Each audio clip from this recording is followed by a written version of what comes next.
নমস্কার। আজকের ভৌতিক ছায়া চ্যানেলের পক্ষ থেকে রয়েছে খুবই মজাদার একটি গল্প। গল্পটির নাম দোকান কাটা। গল্পটি অন্নদা শঙ্কর রায়ের লেখা। সেই সব সুন্দর ছেলেরা আজ কোথায়, যাদের নিয়ে আমার কৈশোর সুন্দর হয়েছিল? মাঝে মাঝে ভাবি আর মন কেমন করে। একজনকে মনে পড়ে, তার নাম সুকুমার। গৌরবর্ণ সুঠাম তনু, একটুও অনাবশ্যক মেদ নেই, অথচ প্রতি অঙ্গে লালিত্য। চাঁদের পিছনে যেমন রাহু, তেমনি চাঁদপানা ছেলেদের পিছনে রাহুর দল ঘুরত। তাদের কামনার ভাষা যেমন অশ্লীল, তেমনি স্থূল। তাদের স্থূল হস্তা বলে পেয়ে শুকুর গায়ে আঁচড় লাগত। তা দেখে যাদের বুকে বাজত, তাদের জনা কয়েক মিলে একটা দেহ রক্ষা বাহিনী গড়েছিল। আমাদের কাজ ছিল তাকে বাড়ি থেকে ও স্কুল থেকে বাড়িতে পৌঁছে দেওয়া। আমরা নিঃস্বার্থ ছিলুম না, যে রক্ষক সেই তো ভক্ষক। সুকু তা জানত, তাই আমাদের প্রশ্রয় দিত না। তার দারুণ আমার অভিমান ছিল, যে থাকবে না। রাহুদের একজন আমার ডান হাতে এমন মোচড় দিয়েছিল যে আর একটু হলেই হাতটা যেত। যার জন্য করি চুরি, সেই বলে চোর। কচি তাকে একা পেতুম, পেলেই আমার বুক ভরা মধু তার কানে ঢালতে ব্যগ্র হতুম, কিন্তু তার আগেই সে পাশ কাটিয়ে যেত। সে যে আমার প্রকৃত পরিচয় জানল না, এ কথা ভেবে আমার চোখে জল আসত। সময়ে অসময়ে তাই তাদের বাড়ির আশেপাশে ঘুরতুম। ভিতরে ঢুকতে ভরসা হতো না, কারণ সুকু একদিন আমাকে বলেছিল, তুই আমাদের বাড়ি অতবার আসিস নে খোকন। তখন ঠিক বুঝতে পারিনি কেন এত রূঢ়তা। পরে বুঝেছি ওটা রূঢ়তা নয়। সুকুর বাবা মফস্বলে গেলে তার মায়ের সঙ্গে ঠাকুমার বচসা বাঁধত। খোঁপা আর এলো চুলের সেই বচসা শুনে পাড়ার লোক জুটত তামাশা দেখতে। এতে সুকুর মাথা কাটা যেত। তার বাবা যখন ফিরতেন, মার কথায় কান দিতেন না, ঠাকুমার কাহিনী বিশ্বাস করতেন। মাকে দিতেন মার। তা দেখে সুকুর ভাই বোন বাবার পা জড়িয়ে ধরত। কিন্তু সুকু এত লাজুক যে লুকিয়ে কাঁদত।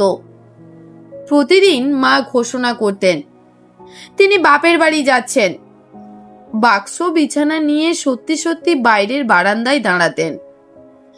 রাজ্যের লোক জড়ো হতো তাকে দেখতে ও তার সঙ্গে আলাপ করতে। এতে সুকুর বাবার মাথা কাটা যেত।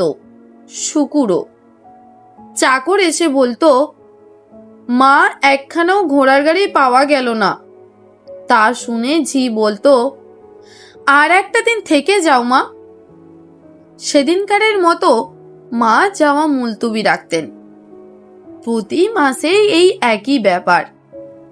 দুজনেই সমান মুখরা, যেমন মা তেমনি ঠাকুমা। একদিন সুকুর মা এমন মার খেলেন যে গাড়ির অভাবে পেছপাও হলেন না। দুনিয়ার লোকের ওপর ঘোমটা টেনে দিয়ে পথে বেরিয়ে পড়লেন ও পায়ে হেঁটে রেল স্টেশনে গেলেন। সুকুর ভাই বোন লোকলজ্জায় তার সাথী হলো না, কিন্তু সব থেকে লাজুক যে সুকু, সেই তার হাত ধরে পথ দেখানোর ভার নিল। কাজটা সুকুর মা ভালো করলেন না। সুকুর বাবার মাথা হেট হলো। তিনি সেই হেট মাথায় টোপর পরে শোধ তুললেন। খবরটা যখন সুকুর মায়ের কানে পড়ল, তিনি কুয়োর ঝাঁপ দিতে গেলেন। সবাই মিলে তাকে ধরে এনে ঘরে বন্ধ করে রাখল। তখন থেকেই তিনি নজরবন্দি। মামারা সুকুকে স্কুলে দিয়েছিলেন।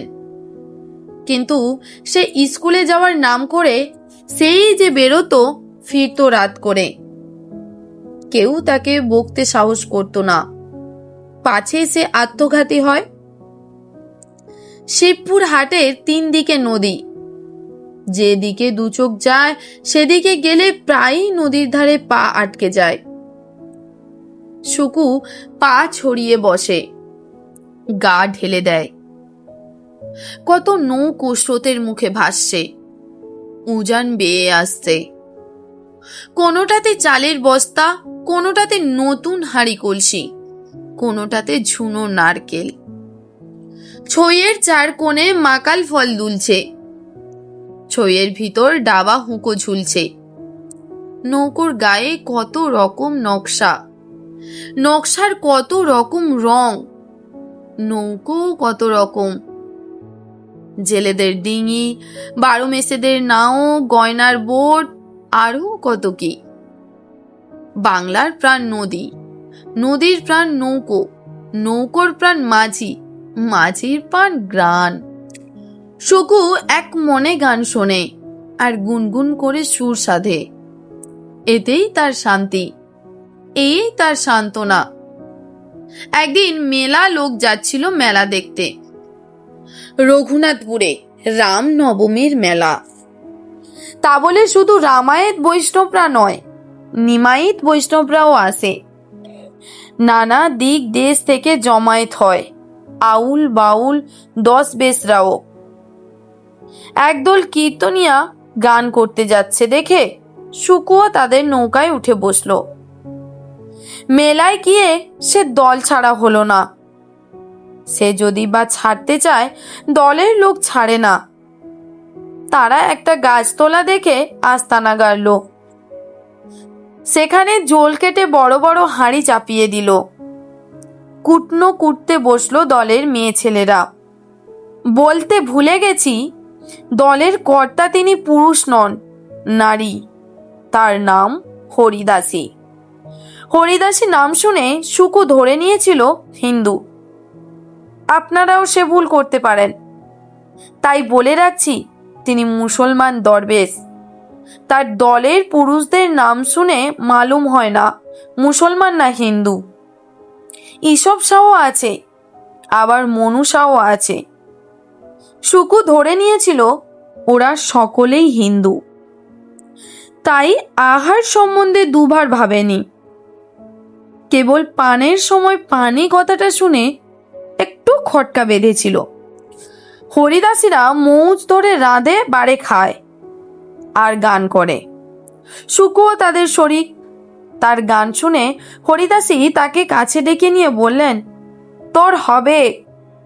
এতদিন জীবন বিষাদ লাগতো, এতদিনে স্বাদ ফিরল।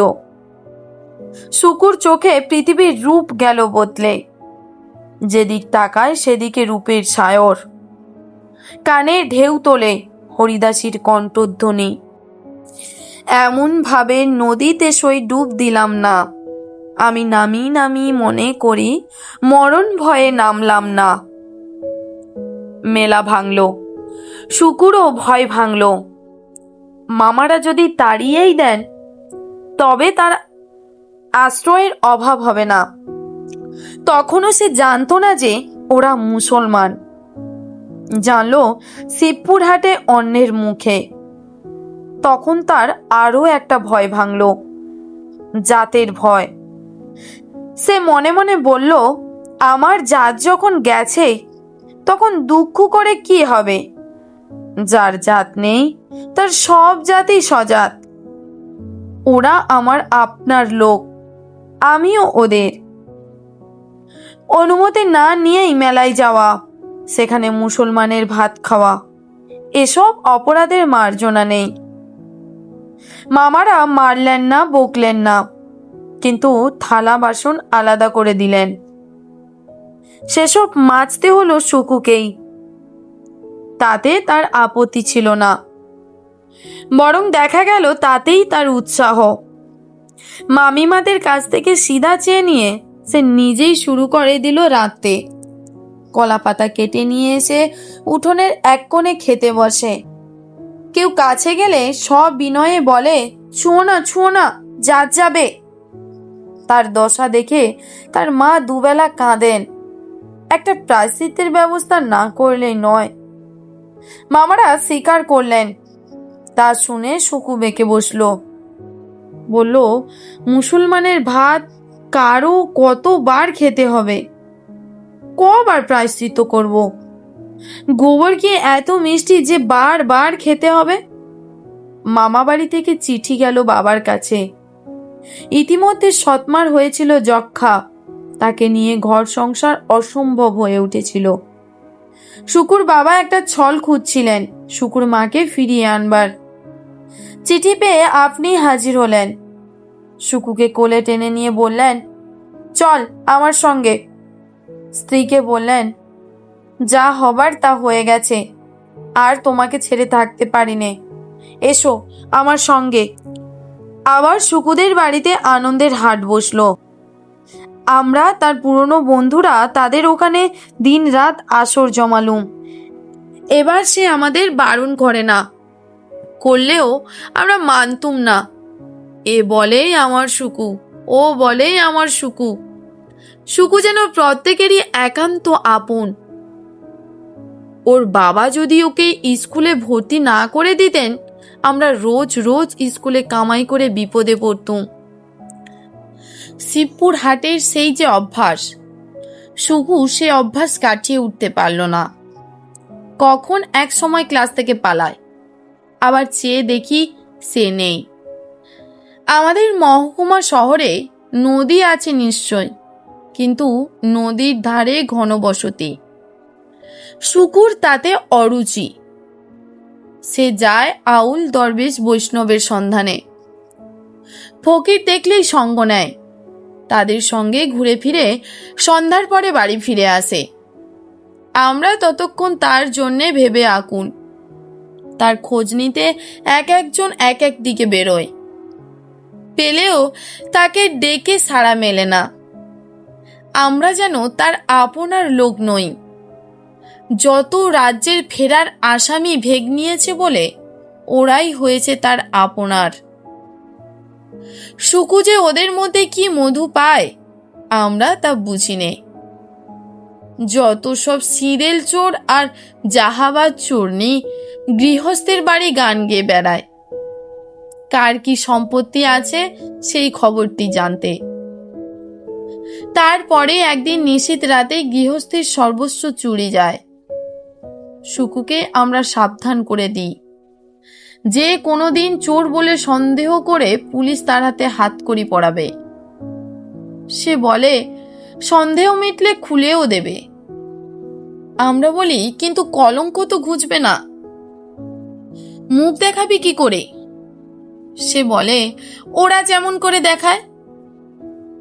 ওরা মানে বাউল বষ্টুমরা। শুকুর জন্যে আমাদের লজ্জার সীমা রইল না। দেখা গেল আমরাই ওর চেয়ে সলাজ। ওর সঙ্গে মিশতে আমাদেরই সংকোচবোধ হলো। প্রকাশ্যে মেলামেশা বন্ধ হয়ে এলো, গোপনে মেলামেশা চলল। হেডমাস্টার মশাই ছিলেন শুকুর বাবার বন্ধু। তিনি পরামর্শ দিলেন ওকে বোর্ডিংয়ে রাখতে। ওর বাবা একদিন ওকে বোর্ডিংয়ে রেখে এলেন। ওর তাতে আপত্তি নেই, বরং 36 জাতের সঙ্গে পংক্তি ভোজনের আশা। আমরা কিন্তু হতাশ হলুম। বোর্ডিংয়ের পাশেই হেডমাস্টার মশাইয়ের কোয়ার্টার। তার চোখে ধুলো দিয়ে যে শুকুর কাছে যাওয়া আসা করব, সে সাহস ছিল না। কিছুদিন পরে এক মজার ব্যাপার ঘটল। হেডমাস্টার মশাই একদিন সকর্ণে শুনলেন দুটি বালখিল্য বালক ফুর্তিসে গান করছে। যৌবন জ্বালা বড়ই জ্বালা, সইতে না পারি। যৌবন জ্বালা তেজ্য করে গলায় দেব দড়ি। দুঃখরে যৌবন প্রাণের বৈরী। মশাই তো দু হাতে দুজনের কান ধরে টেনে তুললেন। অন্তরিক্ষে দোদুল্যমান ওই দুটি প্রাণী অবিলম্বে কবুল করল যে শুকুই ওদেরও গান শিখিয়েছে। তখন তিনি সুকুকে তলব করলেন। সুকু বলল, সব সত্যি, দোষ ওদের নয়, আমার। হেডমাস্টার মশাই বললেন, গোল্লায় যদি যেতে হয় তবে সদল বলে কেন, তুমি একা যাও। এই বলে একটা গাড়ি ডেকে তাকে বাড়ি পাঠিয়ে দিলেন। সেও বাঁচল, আমরাও বাঁচলুম। তার বাবা কিন্তু তাকে নিয়ে মুশকিলে পড়লেন। ঘরে আটক করে রাখলে পড়াশোনা মাটি, স্কুল যেতে দিলে সে ঠিকানা হারিয়ে ফেলে। যাদের কাছে পাঠ নেয় তারা মাস্টার নয়, বাউল ফকির। কিছুদিন তিনি নিজেই তাকে বিদ্যালয়ে পৌঁছে দিয়ে এলেন। সেখানে তার ওপর কড়া পাহারার বন্দোবস্ত হলো। কিন্তু সে অঙ্কের খাতায় ইতিহাস ও ইতিহাসের খাতায় সংস্কৃত লিখে শিক্ষকদের উত্ত্যক্ত করে তুলল। এটা যে তার ইচ্ছাকৃত তা নয়, সে নিজেই বুঝতে পারে না কেন এমন হয়। আসলে তার মন ছিল না পাঠে। সুকুর মা তার বাবাকে বললেন, জানি আমার কথা হেসে উড়িয়ে দেবে, কিন্তু সেকেলে কর্তারা এরকম স্থলে গিন্নিদের উপদেশ নিতেন। তা শুনি তোমার উপদেশটা কি? আমার ঠাকুরদার বিয়ে হয়েছিল 16 বছর বয়সে। সুকুর বয়স 15 হলেও ওর যেমন বাড়ন্ত গড়ন। সুকুর বাবা হেসে উড়িয়ে দিলেন। ম্যাট্রিকে সুকু ফেল করলো, আমি পাস। বাধ্য হয়ে আমাকে বড় শহরে যেতে হলো। ভর্তি হলুম কলেজে। চিঠি লিখে সুকুর সাড়া পেতুম না। ওর সঙ্গে দেখা হতো ছুটিতে। দিন দিন ব্যবধান বাড়তে থাকে। আমি যদি বলি তুই, সুকু বলে তুমি। আমার কষ্ট হয়। ডাকলে আসে, না ডাকলে খোঁজ করে না। গেলে দেখা দেয়, কিন্তু প্রাণ খুলে কথা কয় না। একদিন আমি কুণ্ঠিতভাবে বলেছিলুম, সুকু, আমি কি তোর পর? সে উত্তর দিয়েছিল, তা নয়, আমি হলুম ফেল করা ছেলে। আর তুমি?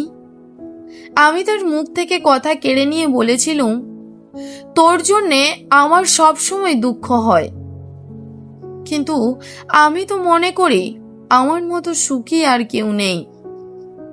যেখানে যাই সেখানেই আমার ঘর, সেখানেই আমার আপনার লোক। বাউল ফকির দরবেশদের ও বলতো আপনার লোক। ওরাও ওকে দলে টানতো, রতনে রতন চেনে। আমাদের চোখে সুকু একটা ফেল করা ছেলে, ওর পরকালটি ঝরঝরে। ওদের চোখে সুকু একজন ভক্ত, গুরুর কৃপা হলে একদিন পরমার্থ পাবে। আমাদের হিতৈষীপনার চেয়ে ওদের হিতৈষিতাই ছিল ওর পছন্দ।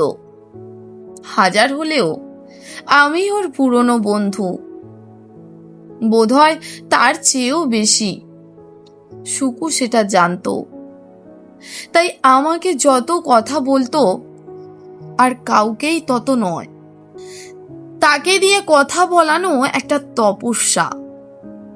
গান করতে বললে দেরি করে না, কিন্তু মনের কথা জানাতে বললে 10 বার ঘোরায়।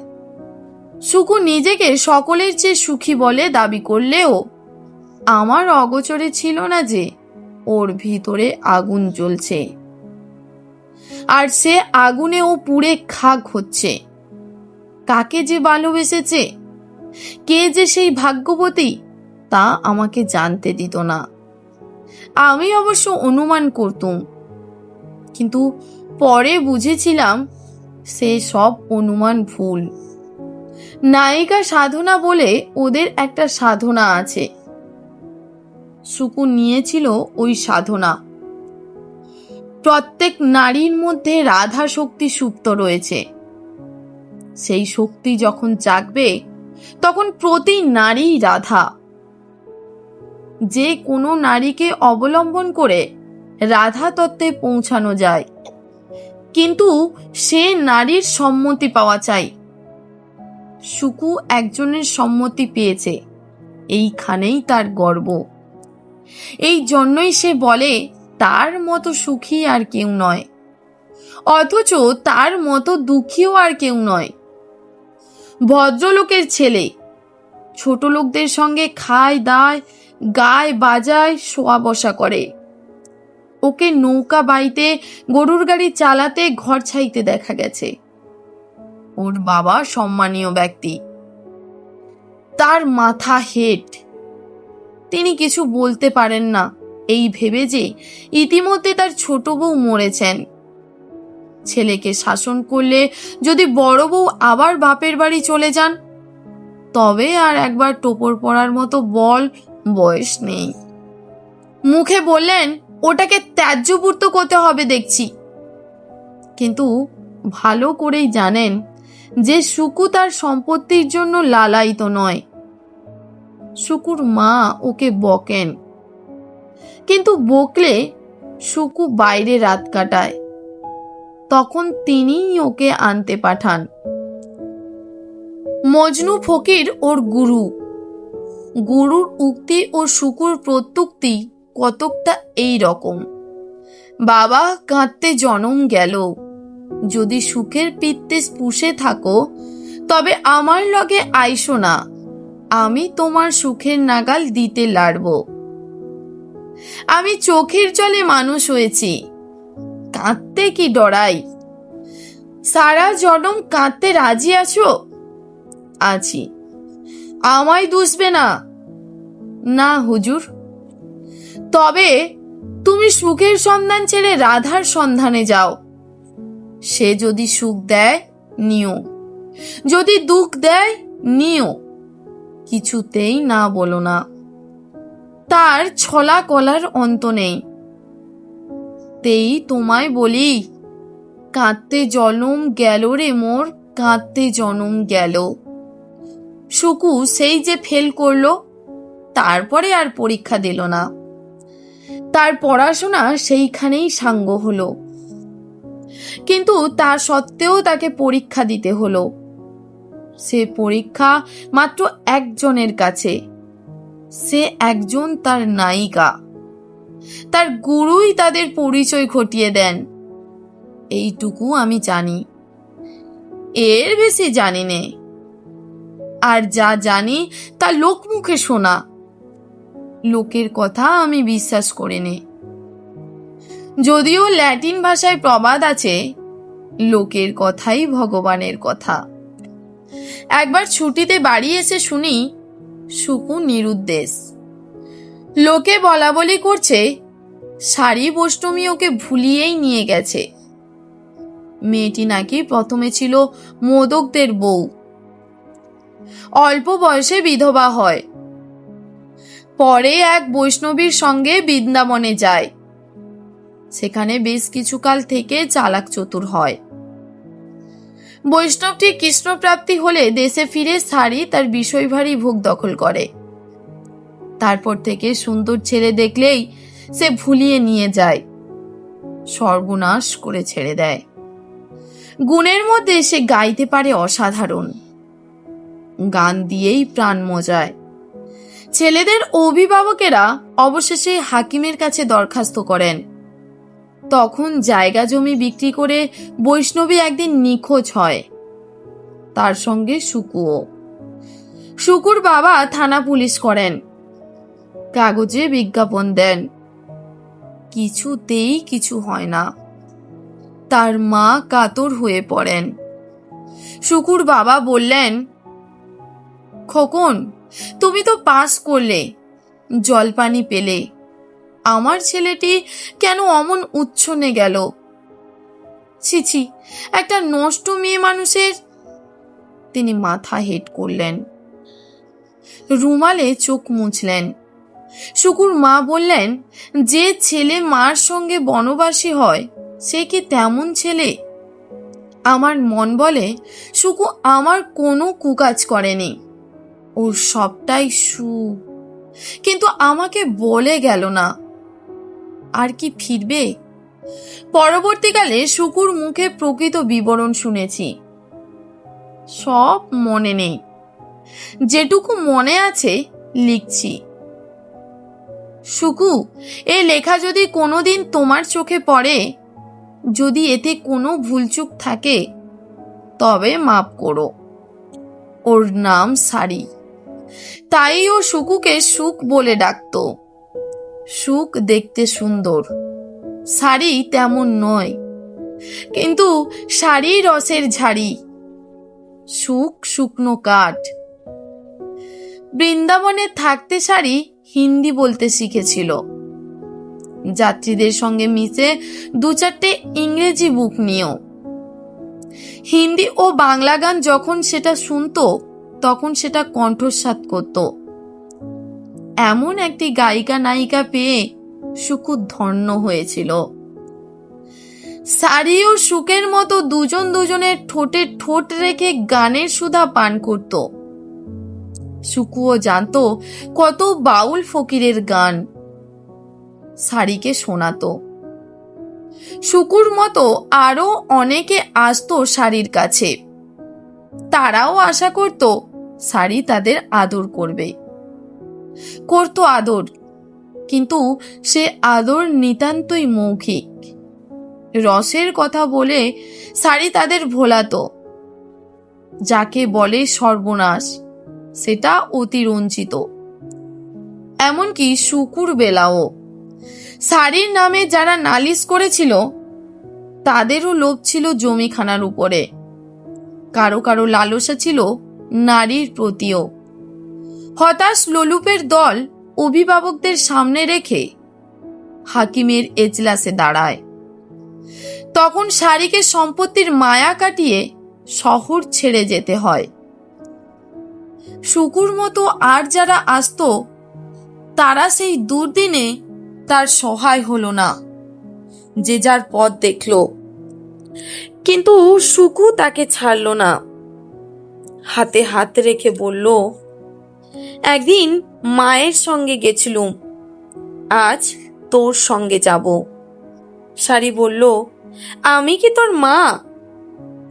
সুকু বলল, মাকে যেমন ভালোবাসতুম, তোকেও তেমনই ভালোবাসি। সারি রসিয়ে বলল, তেমনই? সুকু অপ্রস্তুত হয়ে বলল, দূর, তেমনই মানে কেন, কি তেমনই? তবে কেমনই? সারি রঙ্গ করল। এমনি বলে সুকু বুঝিয়ে দিল। তখন তারা পরস্পরের কানে মুখে রেখে একসঙ্গে গান ধরল। আশা করি বান্ধিলাম বাসা, সে আশা হইল নিরাশা, মনের আশা। ও দরদি, তোর মনে কি ওই স্বাদ ছিল? তারপরে রাত থাকতে পথে বেরিয়ে পড়ল। সারির এক সই ছিল, বিনোদা গোপিনী। গ্রামে তার বাড়ি। সারি ও সুখ সেইখানে নীড় বাঁধল। বিনোদা বলে, সই, তোর সঙ্গে কি ওকে মানায়? ও যে তোর ছোট ভাইয়ের বয়সী। সারি বলে, গোপাল ছিল গোপীদের ছোট ভাইয়ের বয়সী, কারো কারো ছোট ছেলের বয়সী। বিনোদা মুখ বেঁকিয়ে বলে, আ মোর, কার সঙ্গে কার তুলনা? সারি মাথা দুলিয়ে বলে, যা বলেছিস, তোর বরের সঙ্গে আমার বরের তুলনা? আসলে সারির বয়স অত বেশি নয়, ওটা বিনোদার বাড়াবাড়ি। বিনির মনে কি ছিল তা কিছুদিন পরে বোঝা গেল। সে চেয়েছিল তার দেওরের সঙ্গে সারির কণ্ঠি বদল ঘটাতে। সারি অবশ্য ও প্রস্তাব কানে তুলল না। ফলে বিনোদের আশ্রয় দিন দিন তিক্ত হয়ে উঠল। একদিন সুখ সারি নীড় ভেঙে উড়ে গেল। এবার গেল ওরা সুকুর চেনা এক দরবেশের বাড়ি। আহার সম্বন্ধে সুকুর বাজবিচার ছিল না, সারির ছিল। ওরা আলাদা রাঁধে খায়, শুধু ফটিক চাঁদের আখড়ায় থাকে। দরবেশ অতি সজ্জন।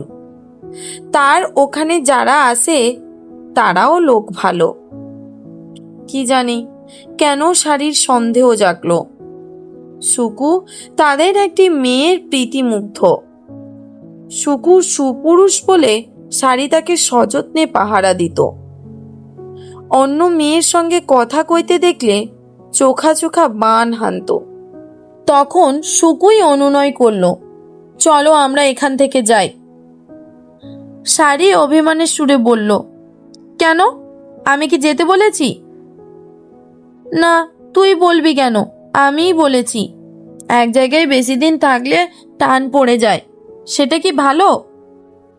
কিসের ওপর টান, জায়গায় না মানুষের? এই নিয়ে কথা কাটাকাটি করতে শুকুর মনে লাগে। সে কিনা প্রতিবাদে স্বীকার করে যে সে দুর্বল। তখন শাড়ি তাকে সানন্দে ধরা দেয়। এমনি করে তারা কত গ্রাম ঘুরল। ঘুরতে ঘুরতে তাদের পুঁজি এলো ফুরিয়ে। কারো কাছে তারা কিছু চায়ও না, পায়ও না। নিলে বড় জোর চালটা, আলুটা, জ্বালানির কাঠটা নেয়। শাড়ি শৌখিন মানুষ, হাটে কিংবা মেলায় গেলেই তার কিছু খরচ হয়ে যায়, পুঁজি ভাঙতে হয়। শাড়ি বলে, চলো আমরা শহরে যাই। সুকু বলে, শহরে? বলতে পারে না যে শহরে আত্মগোপনের সুবিধা নেই। লোকে বংশ পরিচয় শুধবে, পরিচয় দিলে কেউ না কেউ চিনবে, সে কাদের কুলতিলক। যে শহরে তারা গেল সেটা উত্তরবঙ্গের একটা মহকুমা শহর। পশ্চিমের মতো তাদের সেখানে টমটম বা এক্কা গাড়ি চলে। টমটমওয়ালারা পশ্চিমা দোসাদ। টমটম পাড়ার একধারে পশু ডাক্তারখানা। ডাক্তারটি পশু চিকিৎসায় যত না পারদর্শী, তার চেয়ে ওস্তাদ গান বাজনায় ও থিয়েটার করায়। শুকুর চেহারা দেখে ও গান শুনে তিনি তাকে তার ছেলেদের মাস্টার রাখলেন। মাস দুয়েক পরে যখন পশুদের ড্রেসারের চাকরি খালি হলো, তখন তিনি সাময়িকভাবে শুকুকেই বহাল করলেন।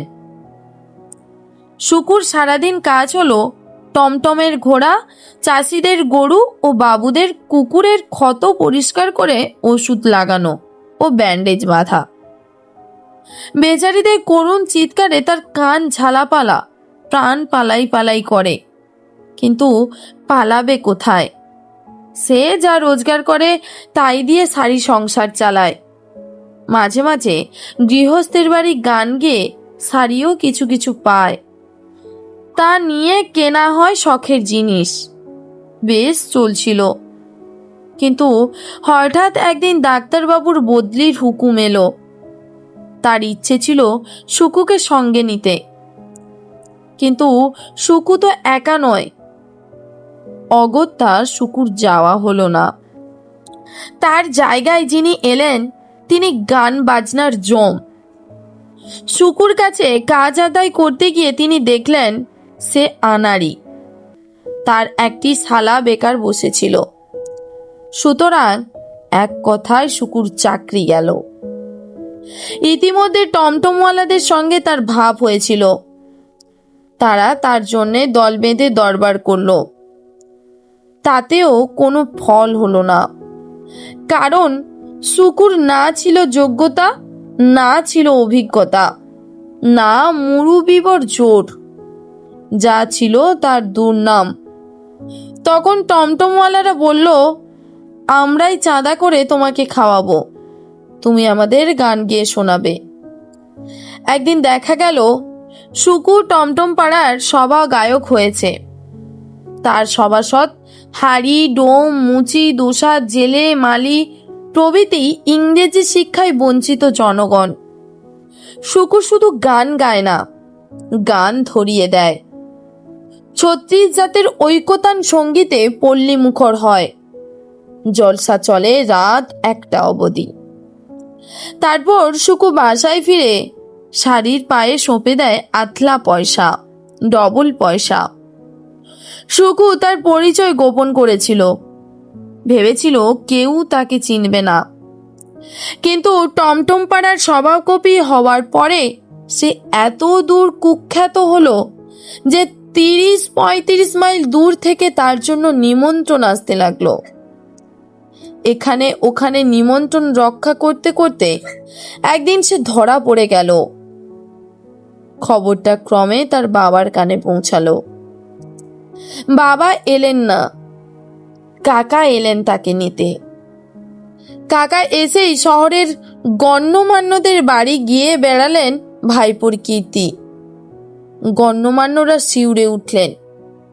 ছি ছি, মেয়ে মানুষ নিয়ে ভেগেছে তার জন্যে দুঃখ নেই, কিন্তু ছোট লোকদের সঙ্গে ছোট লোক হয়েছে, ছি ছি।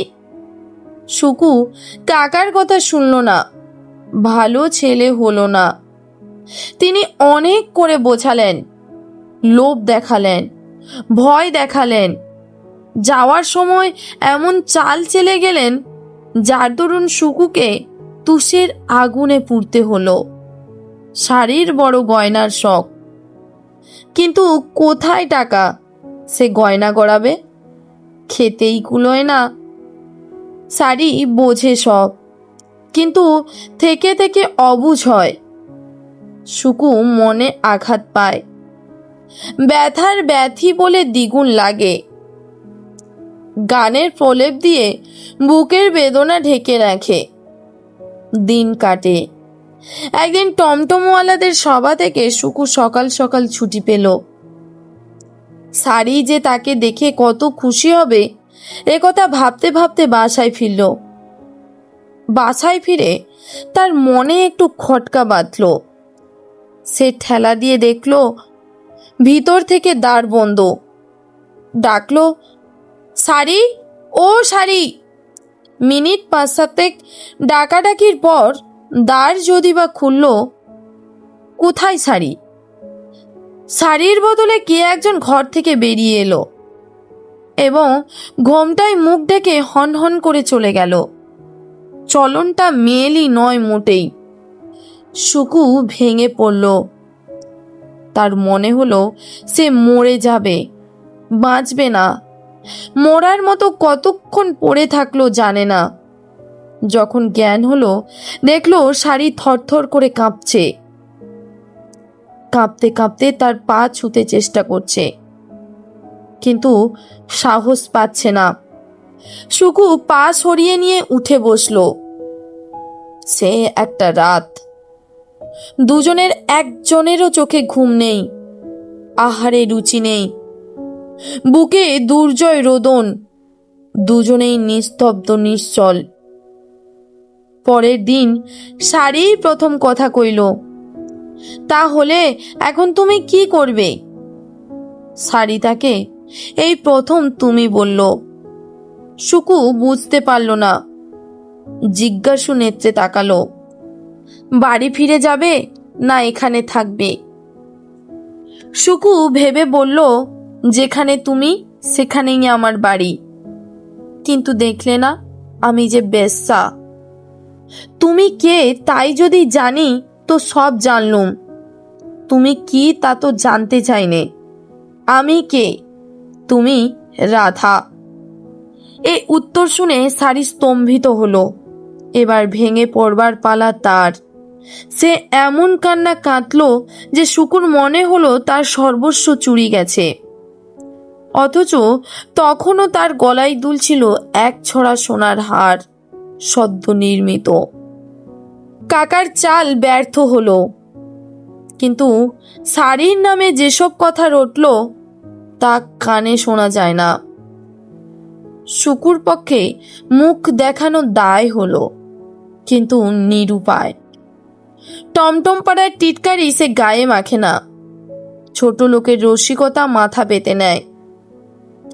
এমন করে তাদের বেশি দিন চলতো না। দৈবক্রমে সে শহরে এলেন এক ইউরোপীয় পর্যটক।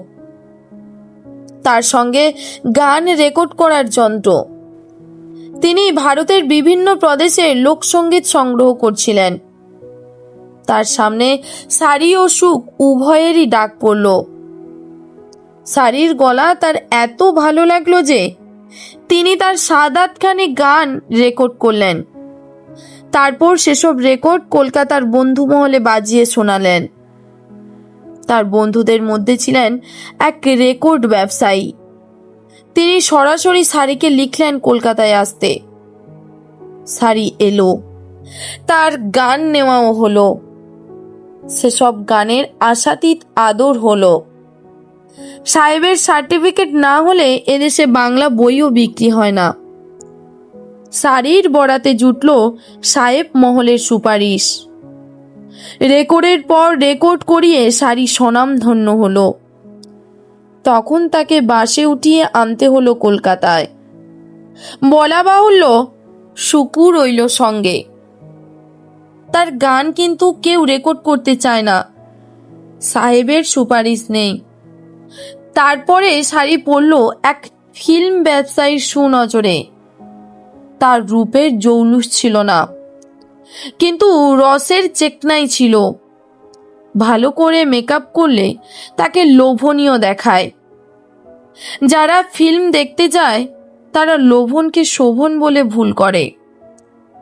সে ভুলের পুরো সুযোগ পেল সারি। ডিরেক্টর তাকে পরামর্শ দিলেন ফিল্মি গান শিখতে। লোকসঙ্গীত ছেড়ে সে আধুনিক সঙ্গীত শিখল। কণ্ঠের কৃপায় সে তাতে নামও করল। ধীরে ধীরে সারি তারা হয়ে জ্বলল। 4-5 বছর পরে যারা তার ফিল্ম দেখল তারা জানল না তার অতীত ইতিহাস।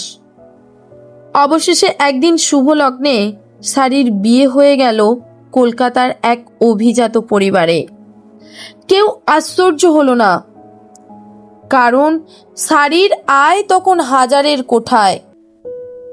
এই ঘটনার কয়েক মাস পরে আমি চেঞ্জ থেকে ফিরছি। ট্রেনে ভয়ানক ভিড়, কোনোখানে একটিও বার্থ খালি নেই। বার কয়েক ঘোরাঘুরি করে আমি প্রায় হাল ছেড়ে দিচ্ছি। এমন সময় একটা সার্ভেন্ট কামরা থেকে কে যেন আমাকে ডাক দিল, খোকা, খোকা না। আমি পিছন ফিরে দেখি সুকু। ওর পরনে গেরুয়া আলখাল্লা, মাথায় লম্বা লম্বা চুল, মুখে একরাশ গোঁপদাড়ি, গলায় একটা কালো কাঠের কি কালো কাঁচের মালা। ফিটফাট বেহারা চাপরাশির মেলায় ও নেহাত বেমানান। হাতে একতারা না আনন্দ লহরী ছিল, সেটা বাজিয়ে মোটা গলায় গান করছিল একটু আগে। প্রেম করো মন প্রেমের তত্ত্ব জেনে, প্রেম করা কি কথার কথা রে, গুরু ধরো চিনে। আমাকে পিছনে ফিরতে দেখে সুকু কামরা থেকে নামলো। নেমে জিজ্ঞাসা করলো, কি হয়েছে, জায়গা মিলছে না? আমি বললুম, এত রাতে কে আমার জন্য জায়গা ছাড়বে? সে আমাকে টেনে নিয়ে চলল ফার্স্ট ক্লাসে, যদিও আমার টিকিট সেকেন্ড ক্লাসের। দরজায় ধাক্কা মেরে বলল, ও শাড়ি, একবার খুলবে? শাড়ির বদলে শাড়ির স্বামী দরজা খুললেন। তখন সুকু আমায় পরিচয় দিয়ে বলল, একটু কষ্ট করতে হবে এর জন্যই, আমার বাল্য বন্ধু। ভদ্রলোকের মুখে পাইপ, হাতে ডিটেকটিভ নোবেল ও পরনে সিল্কের স্লিপিং স্যুট। ভদ্রমহিলার পরনেও তাই, উপরন্তু রংচঙে ড্রেসিং গাউন। তারা বোধহয় শয়নের উদ্যোগ করছিলেন। সে রাত্রে আর কথাবার্তা হলো না। আমি উপরের বার্থে সংকোচ নিদ্রার ভান করে পড়ে রইলুম। কিছুতেই ঘুম আসে না। ভোরবেলা আসানসোল স্টেশনে সুকু এসে আমার খোঁজ করলো। তার সঙ্গে প্ল্যাটফর্মে পায়চারি করতে করতে তার কাহিনী শুনলুম। বাকিটুকু বর্ধমানে ও ব্যান্ডেলে। প্রায় শেষ দেখা। বিদায়ের আগে সুকুকে জিজ্ঞাসা করেছিলুম, তোর পৌরুষ বিদ্রোহী হয় না? তোর আত্মসম্মান নেই? সুকু উত্তর দিয়েছিল, ও যে রাধা,